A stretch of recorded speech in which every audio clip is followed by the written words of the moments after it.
Welcome to another discipleship episode from Planning Elpis. On today's episode, we continue with part 2 of finances, a 2-part series. Part 2 is how we trust God through our finances. Money is one of the greatest tests of faith in our lives.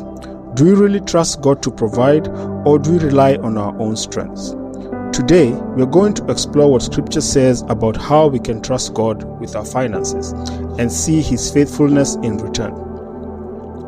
God's will is for us to prosper, not just spiritually, but in every area, including our finances. But prosperity is not about greed, it's about stewardship. Luke 6:38 gives us a key principle: give, and it shall be given to you. This isn't a prosperity gimmick, it's a spiritual law. Let's dive in. Some may say, I don't have anything to give. But Jesus praised the widow who gave just 2 small coins because she gave all she had. God doesn't measure the amount, He measures the heart.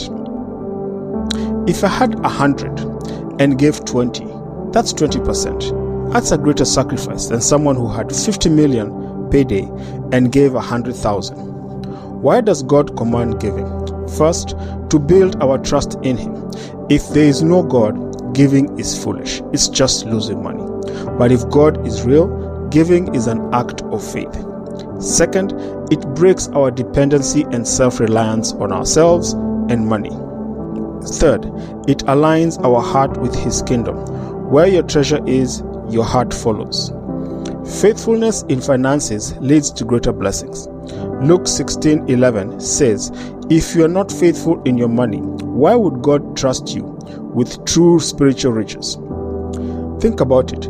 If you can't trust God with finances, which are clearly evident to you, how would you trust Him with your salvation, a promise for the future, a healing that you believe in inside your body, your family that you can't tell what's going, or your calling where you can't see the end at the very beginning?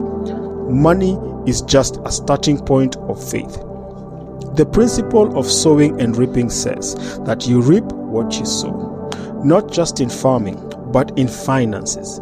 Luke 6:38 says the measure you use in giving is the same measure that comes back to you. If you sow sparingly, you reap sparingly. If you sow generously, God ensures a harvest.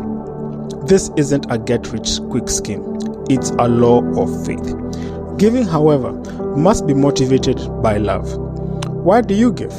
Is it out of guilt, obligation, or manipulation? It means nothing. 1 Corinthians 13:3 says, even radical giving without